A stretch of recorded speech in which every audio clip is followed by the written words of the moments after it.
starting the year as we mean to go on, you seem to have been running around upsetting people, Spencer, you treacherous little hound. You've done it to the Ben family. You now appear to have done it to the Fisher family. Johnny Fisher's dad's not very happy with you, is that right? The one thing I have, Coogan, is it's not even people going over the top that you don't know. It's when you have people going over the top that you do know, that you think are sort of semi-friends. That's what got me. I lived my life, my whole life, by loyalty. And the way certain people acted, to me, it unnerved me, you know, because I would never, ever do that myself. But then you find out about people in life. You find out who's your friends and who's not your friends. So I'm glad we have, to be honest. So, you know, it's you know you can trust and who you can't trust. I saw it, people were sending me videos as soon as the fight was over. Look what Gareth's doing, look what Spencer Oliver's doing. Because they think they're your mates.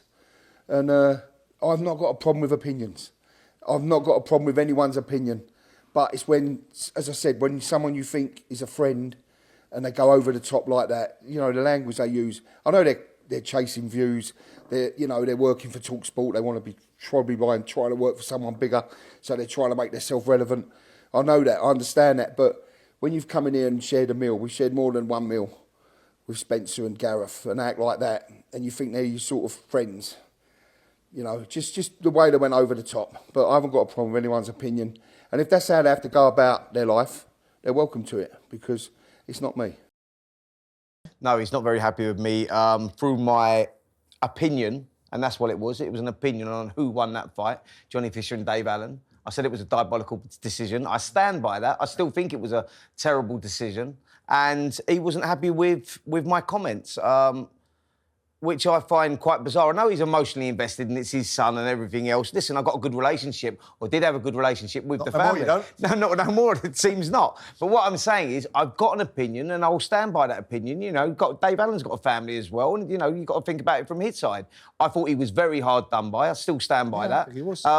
And you've only got to read the comments. And rarely do I read the comments, but actually, all these comments are in my favour for once. You know, I think that people do agree with me. The majority of people agree with me, and I stand by it. So it is what it is. Reaction? I mean, I often make the observation that boxing seems to be very thin-skinned. Mm-hmm. Opinions are opinions. They're like backsides. Everybody's got one, right? And you take them at value or not, as the case may be. Mm-hmm. But the reactions that people get... I saw the fight. I think there's no doubt in my mind that Dave Allen won that fight. I think most sensible observers. Nobody said that his son was useless. Nobody said that his son was incompetent and ugly and stupid. He comes out with just credit, made an opinion. Johnny comes out with a lot of credit from the fight for hanging on in there. Listen, he showed character. Absolutely. He showed character, mate. Like, we're not saying that. We're saying that the decision was a wrong decision. Yep. Not saying anything personal towards the family. They're a lovely family. His dad, his mum, the whole family, and what they've done, you know, what they're trying to achieve is great. But I stand by my decision.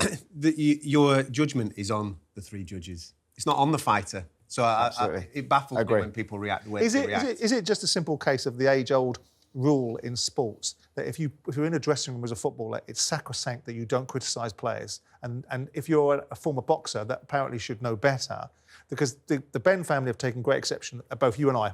Less exception at me, even though I've said probably more robust things than you have. But because you were in the business, you've been in the ring, that you are not allowed to say these sort of things. Because I listened to Johnny Fisher have a go at Gareth A. Davis, and I'll be in a queue of people wanting to join hands like something out of an airplane, whacking Gareth A. Davis with a cricket bat, a table tennis bat, whatever you can hit him with.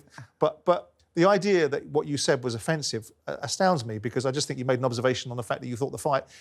The superlatives that you and Gareth used afterwards were probably on the other end of the argument with disgraceful and diabolical. I'm not sure that was right, but that was at the very moment when the fight's just been called.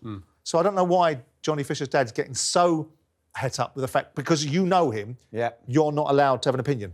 That's exactly what it is. And he said in the interview, actually, you know, he said, oh, they're entitled to their opinion. Well, clearly not. You know, except me, because I know them and I know the family. Anyway, we gave it some airtime, but we'll move on to something more interesting. On AM, on DAB, via the talkSPORT app and on your smart speaker. talkSPORT.